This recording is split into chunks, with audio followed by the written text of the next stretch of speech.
Europe 1, Mélanie Gomez. La santé et le bien-être, c'est sur Europe 1 et nous sommes avec vous depuis 15h. Toujours à mes côtés, le docteur Jimmy Mohamed. Et nous sommes rejoints tout de suite par Catherine Blanc. Catherine Blanc qui est sexologue et psychanalyste à Paris. Bonjour Catherine. Bonjour Mélanie, bonjour Jimmy. Alors aujourd'hui Catherine, on va tenter de répondre à la question de Patricia qui nous a écrit. Patricia, elle a 41 ans et elle nous dit, donc avec le déconfinement que l'on projette enfin, s'annonce le port du masque pour retourner vers la vie sociale. Mon mari s'y refuse avec virulence. Je ne comprends pas cette opposition si exagérée. Qu'en pensez-vous? Catherine, comment on peut expliquer ce refus catégorique, assez surprenant je dirais, de la part du mari de Patricia?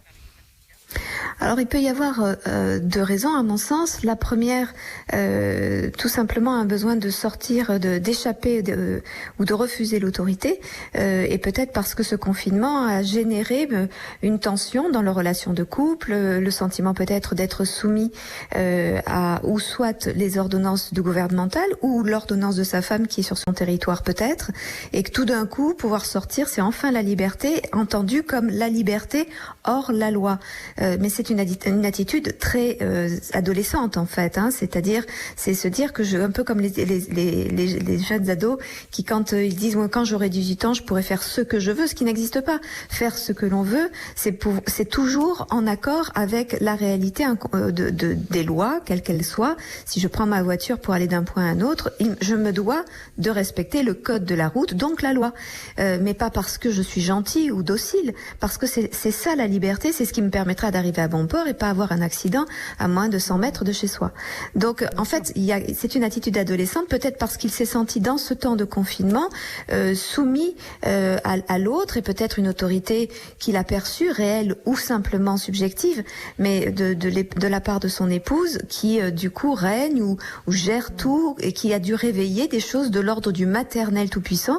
Et c'est à cette maman historique, pas celle avec qui il vit, mais cette maman historique à laquelle dont il veut trahir les règles et les lois pour pouvoir enfin se définir et se manifester homme libre. Donc ça, c'est la première des choses. Oui, pardon. Allez-y, je vous en prie.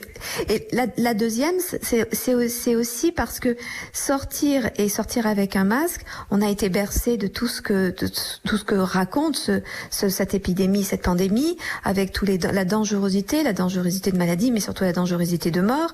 Et tout d'un coup, sortir avec le masque, ce peut être officialisé dans la vie sociale, parce que nous ne sommes pas habitués, contrairement aux Asiatiques, au port du masque. Donc, ce peut être une façon de dire haut et fort notre peur d'être contaminé. Et donc du coup, c'est une façon de dire même pas peur et une sorte d'affirmation de virilité. Je suis plus fort, je suis plus grand, je risque rien. C'est ça que j'allais vous dire, moi. C'est pas un truc un peu de mec, hein, sans être anti-mec, mais c'est plus une relation un peu masculine, non, de dire ça. Nous, on a tendance à se dire, si on nous dit qu'il faut porter des masques, on les porte, quoi, hein, c'est tout. C'est ça. C'est-à-dire qu'au lieu de voir que c'est simplement un temps comme ça, on les porte, bien sûr. Mais c'est une façon de dire, moi, je suis vraiment, j'ai des coronesses, pour reprendre votre langue, enfin la langue que vous enseignez à vos enfants. Et donc, je le prouve parce que même au plus près du danger, je sors sans masque. Ce qui, évidemment, est oublié que ce n'est pas que pour soi que l'on porte un masque, mais bien sûr pour les autres et qui plus est pour nos aînés. Docteur Jimmy Mohamed, j'imagine que vous, ce genre de réaction, ça doit vous agacer. Mec ou pas mec, là, si on doit porter des masques, on en portera et puis c'est tout, non ?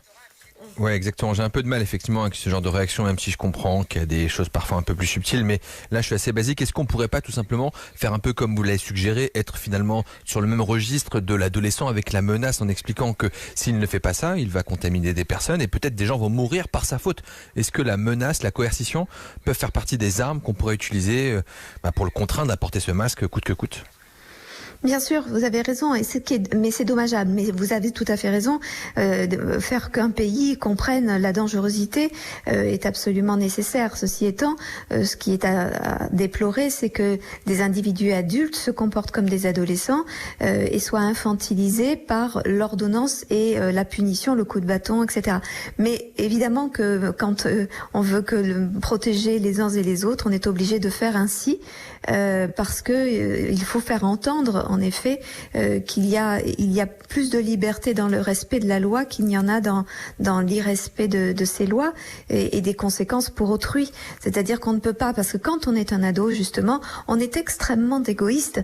On est dans la recherche de sa jouissance personnelle et on confond liberté et jouissance, alors que la jouissance, elle est dans la capacité à pouvoir faire et faire avec les autres, tout simplement. Donc vous avez tout à fait raison. Quand les gens ne comprennent pas, eh bien malheureusement, il faut être un peu plus ferme. Ouais, merci beaucoup Catherine pour tous ces conseils et donc peut-être un peu de fermeté, parfois ça fait pas de mal non plus. On vous retrouve bien sûr lundi, voilà, c'est la fin de cette émission.